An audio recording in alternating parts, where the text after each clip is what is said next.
session of Irish History from the Hedgerow at the Irish Roots Cafe, produced by IrishRoots.com with Peter Riley Adams and Michael O'Loughlin. Find a spot on the warm, sunny side of the hedgerow now. Today's session is about to begin. They were rough, unpolished men, brilliant scholars, teaching by the side of the road, in small rooms, in nooks and crannies, wherever and whenever possible. Such men as these, they were the teachers of the hedge.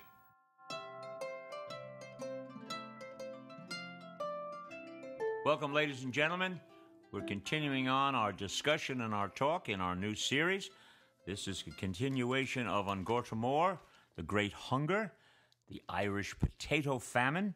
And we had spoken in our last discussion where it came from, where they believe it came from, what it was called, the Phytopthora Infestans, the blight of the potato, and what it did to the Irish countryside, to the Irish people.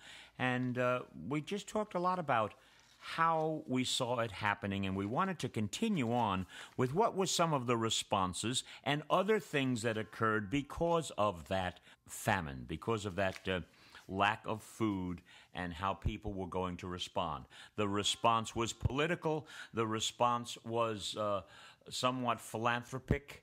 The response was cruel. What are we going to look at? So we'll look at a couple of those, and we will talk about some of the people who were involved with that, both from a political side and from church side, and some of the things that happened.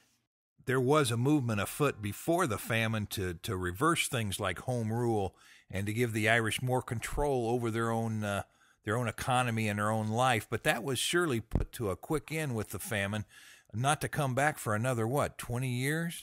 Yeah, well, if you recall, of course, in 1801, you had the Act of Union, where Ireland essentially became a part of Britain. Up to 1801, there was an Irish Parliament. There were 100 seats in the Irish Parliament. And if anybody goes to Dublin today, you will find that right across the street from Trinity College in the Bank of Ireland. That was the Parliament building in Dublin. And the Irish love to be first at many things, but this one is terrible, that we were the first in voting to disestablish our own Parliament. Of course, it was the gentry who was doing that. It was the people who were very, very aligned with England. There were no Catholics in the Parliament. There were no who couldn't vote. There were no women in the Parliament.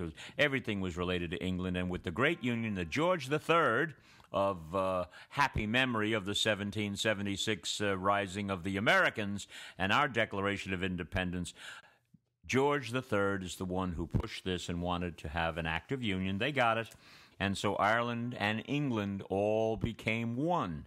There was that attempt to say that, well, if Ireland was able to control their own destiny, what was going on in the famine, we could do ourselves. We would take care of ourselves. And there was an attempt to say, well, we should dissolve this. Well, that response didn't go very far with the English, because they wanted to have this union. And it was part of the principles of mercantilism that existed. And in mercantilism, shall we say, the conquered country or the colony was all to exist for the sake of the mother country. Another thing that existed, because what we're going to look at now is some of the response that happened in the famine, not just what the causes of the famine, but what else happened and how people were thinking. There was in England the doctrine, along with mercantilism, of laissez-faire, the basic economic doctrine that government does not interfere in commerce, or does not interfere with the economic situation. Government remains separate. Well, those kind of things, those theories, those thoughts, did have a great impact on how the English were going to respond to the difficulty that was going on with the peasants in Ireland with the lack of food. Well, yes, and you're going to see things like the official policy of the government became, especially, say, in 1846 with the Whigs, the solution to this problem is to establish workhouses, and it really doesn't have anything. We don't have anything to do with supplying food or stopping starvation.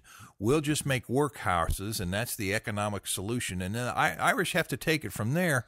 And then, of course, you have the other thing that was deplorable, where so many people in the government would make statements declaring the Irish morally bankrupt, morally, even physically and mentally inferior. Inferior, yes, according to those in the English Parliament. Members of Parliament actually said these things on the floor of the House of Commons.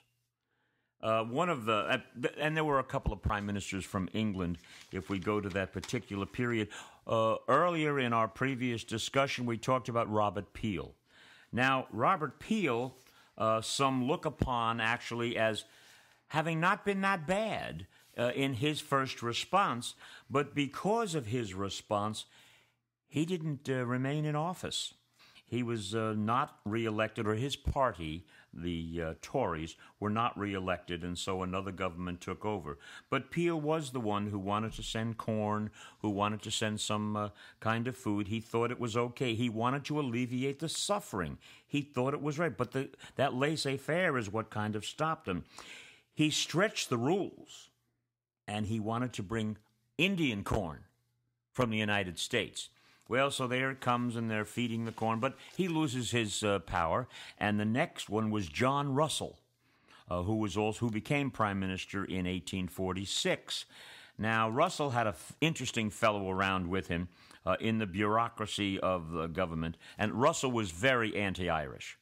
He wasn't interested in doing very much at all. And there's another fellow by the name of Charles Trevelyan. Now, for those of you who are familiar with some Irish music that goes around, there is a beautiful song, and it's become extremely popular in Ireland. It's almost becoming another anthem for the Irish. And it's called The Fields of Athenry. And it is a story which is to remind people of the famine. And it's talking about what happened to a young man because he was violating the law, and there he had to go to prison. And the prison time for violating English law was 14 years, deportation.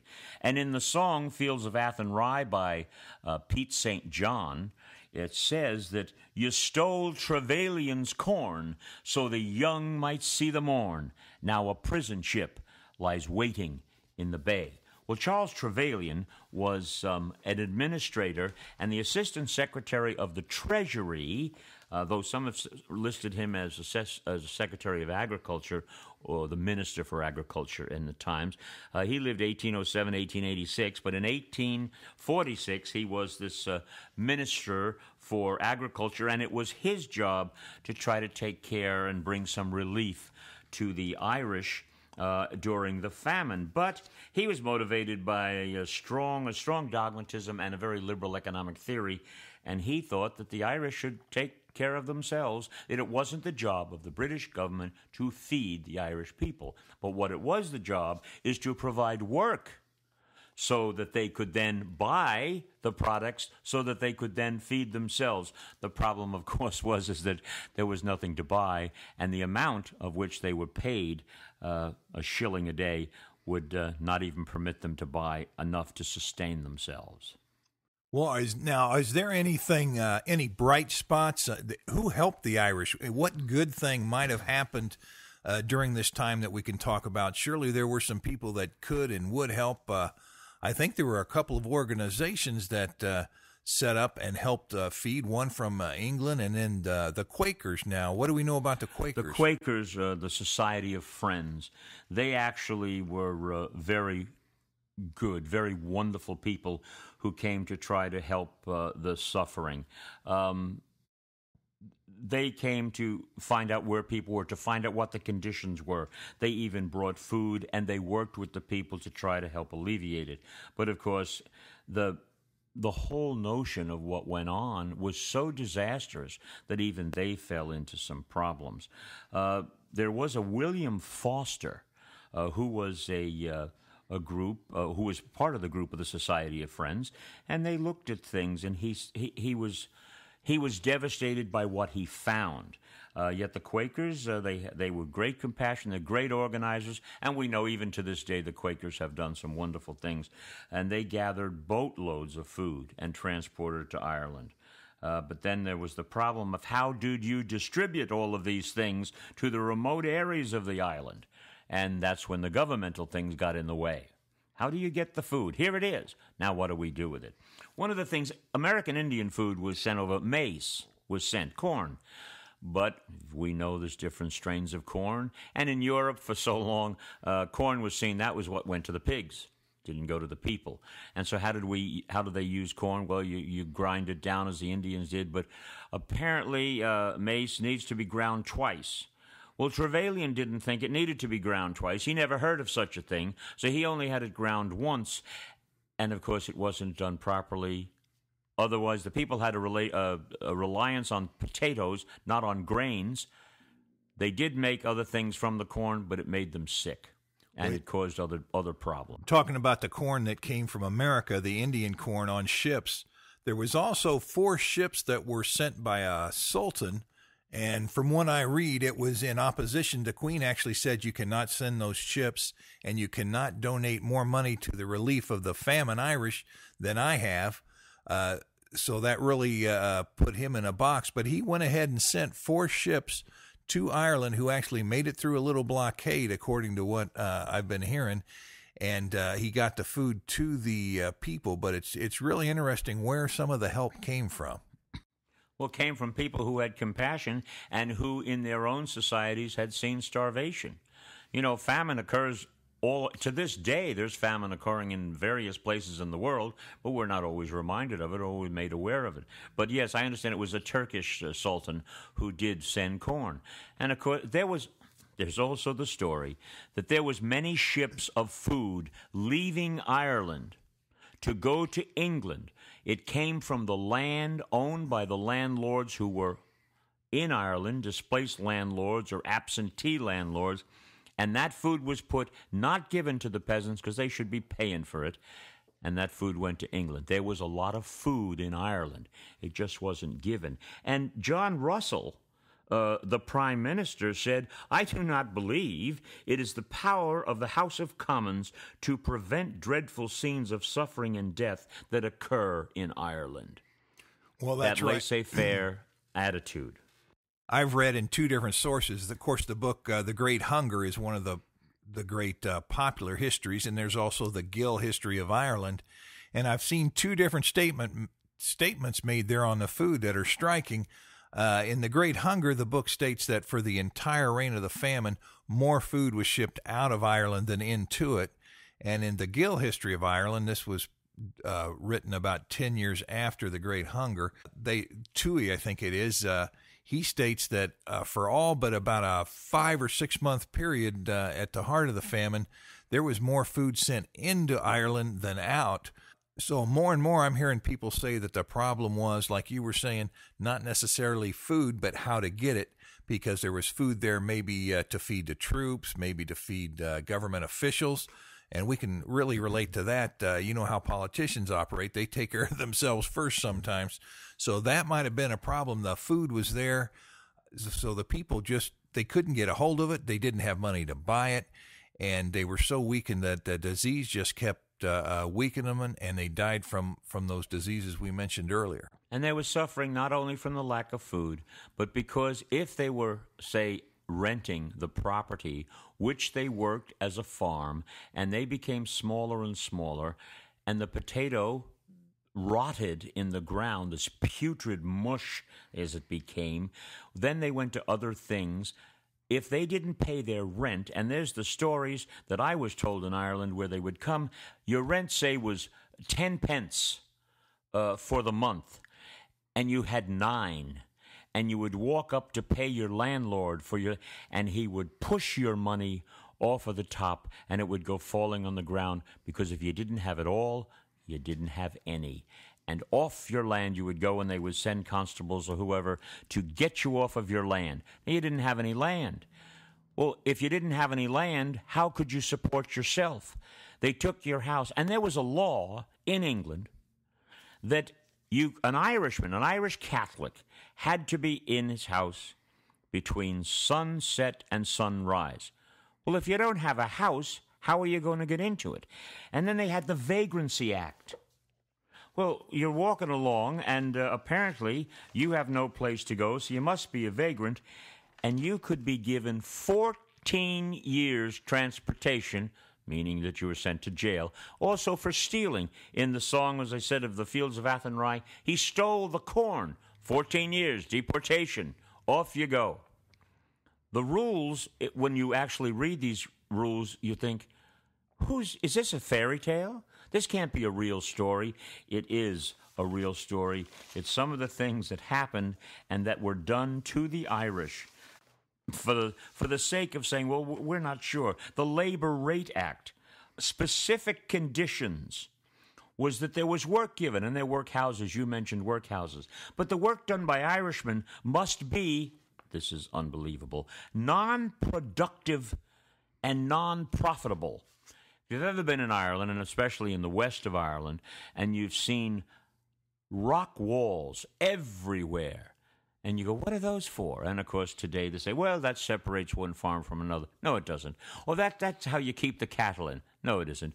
What you have is they built those walls because the English had them go, pick up those rocks and build those walls. Those walls are everywhere. And they were, in truth, they're very lovely today in a nice modern world, but in those days it was merely a way to give them something to do so that you could have some work, maybe earn some money, maybe to buy some food. And in the workhouses, you were promised 3/4 of a quart of water a day and some food to eat.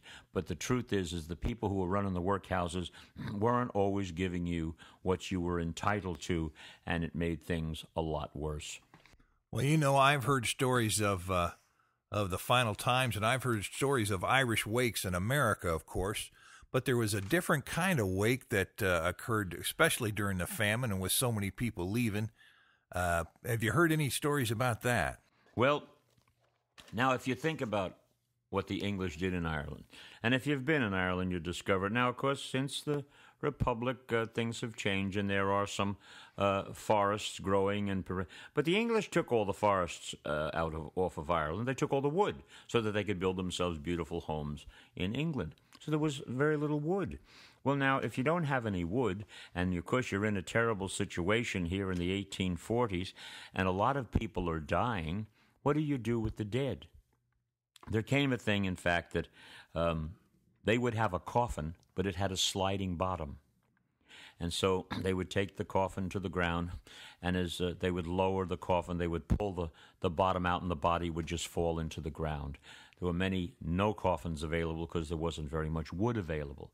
But then the Irish wake would, well, and some say in today's world, you know, how did the Irish do it? Well, there were no funeral homes. Such things are a modern idea. You know, the body, you died, they would clean you up, either lay you on the table or lay you in your bed, and people would come in and pay their respects. Well, as people came in, they would try to have some food. Of course, at the time of the famine, you didn't have any food to do, but the wake kind of grew in its thing, and you would have some music, and you would be lamenting. You would be helping deal with your own sorrow, as well as the sorrow of those who were left, who were related to the person that died. But the Irish wake at the time, they died on the roads. There are mass graves that, in fact, they don't even know all about. Well, you know, and they also had the wakes for the people who were leaving the country to America, Australia, or and some Canada. Of that became the American wake, Yeah. where they would have almost like a goodbye party. And because... And I know this was the case in my own family. My grandfather left, and he was never to see his mother again. And so it was a party to say goodbye because I'm losing you. But I know why I'm losing you. And there's an old idea of, you know, people say, where are you going? Well, they knew where they were going. Right. And from a religious standpoint, you know, is say, where are you going? Well, if you have certain beliefs, you know where you're going. You're planning on going to God. And so I know where I'm going. I'm not lost in all of this. There's a way we go through in the suffering of things. But the Irish wake was, from that point, the American wake was a response to people going away. And in those times, with the lack of transportation, that notion ended with transatlantic flights, which didn't start until after World War II. So before that, when you went, we never knew if you'd ever come back home again. That's right. So it was a final farewell, really. Yes, it was. And it was the happy but sad, all of those wonderful Irish emotions that we have, the sadness. Remember, all of our songs are sad and our wars are happy. Another thing, when you talk about religious response, the whole idea of the soup lines and how that caused a tremendous feeling, anti-feeling of some people. There was the time when some have called it superism, and I know that's an interesting way to put it, I suppose. But the whole idea that you could get food. And the Quakers did this; they gave food. But some other religions, any Catholic who received food, who went on a line and he wanted to have a bowl of soup, before you would be given your bowl of soup or before you would be permitted in, you had to renounce your Catholic faith and accept whatever the group was doing in their form of Protestantism. Well, this caused a lot of problems. First of all, anybody who in the Catholic faith, if you renounce your faith, you're not looked upon very happily, and people question that because of the insistence that you're losing your soul here.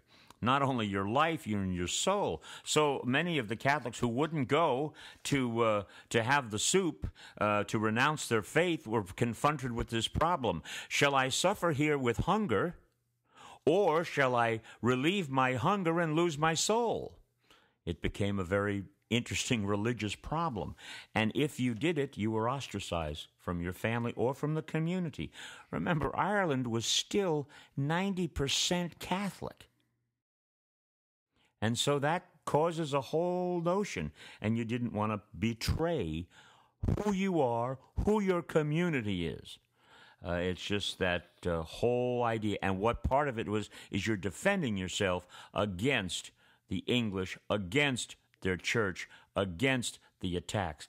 And there were many laws and many things, because they almost stopped calling people Catholics. They called them papists or popery, the popery. In other words, you believed that guy in Rome had a greater influence and more powerful than the guy in London, or the gal at the time in London. Well, that's right. And I think it was you that told me you were watching that one show or a video, and it said one of the worst insults you could make would be say, hey, I saw your brother last night walking down the street, and he had a bowl of soup in his hand. Well, the meaning behind that phrase was much more than what it appeared. Oh, absolutely. It was a sign of betrayal. Right. You gave up everything that you are, everything that your family is, everything we stand for a bowl of soup, which, by the way, the soup was mostly watered down. And the corn at the end was inedible. Right. So anything you were really getting, sometimes the relief was worse than the problem. Well, that's right. And you were getting no nutrition at times. There was so much water and so much nonsense filler in there that the food really wasn't food. No, it wasn't. It was a psychological thing that they played on you to make you think that you had been filled. When we talk about the terrible things that did happen, and yes, there was the response of the Society of Friends who brought food. There was some food brought in by the government. There was some things put around. One of the things that should also be remembered, that some of these landlords did in fact get food for the people who were on the land. Even though they were the owners and these others were renters, they did do that. There were such we could say a benevolent absentee landlord. There were a number of them who did everything they could to help supply. But at the same time, I know that there was a place in Mayo where the Crown actually had almost a summer home. And they would have large parties and bring in tremendous amounts of food. And there is a great story in this little town that the Irish who were starving marched all together to go to the home where the crown was having a party, one of the princes, and they asked if they could have the food which they didn't want, which would be thrown away, and they refused it and gave the food to the animals. Well, this situation, where does it leave you? I'm in a land that I love. I'm in the land of my birth. I love everyone I'm with. Where else am I to go? I have no food. I have no job. What is the next step? And the next step will be in our next session when we start discussing the entire movement and the implications of emigration from Ireland. Once again, thanks for listening. So ends this chapter of Irish History from the Hedgerow. The entire series is available at www.irishroots.com. We have broadcast series on genealogy, song, local history, as well as original publications for every county in Ireland. The Hedge School in Ireland was totally reliant upon the local community to survive, just as we are here today in our modern-day Hedge School. If you believe in what we are doing for your community, please do send us your support. You can sponsor a session of Irish Hedgerow history for as little as $100 and become a recognized scholar of the hedge. You will also receive a pass or letter of introduction from the instructors here at the school, as was the custom of the hedgerow. So keep the hedge growing with your donation, subscription, or membership. Thank you. We have been available for speaking engagements, exhibits, tours, and educational events since 1984. You can reach us at the Irish Roots Cafe on Twitter and Facebook, and on our homepage at www.irishroots.com, by mail at our U.S. location, the Irish Roots Cafe, Box 7575, Kansas City, Missouri 64116. Leave a message on our phone recorder at 816-256-3360. Copyright 2009.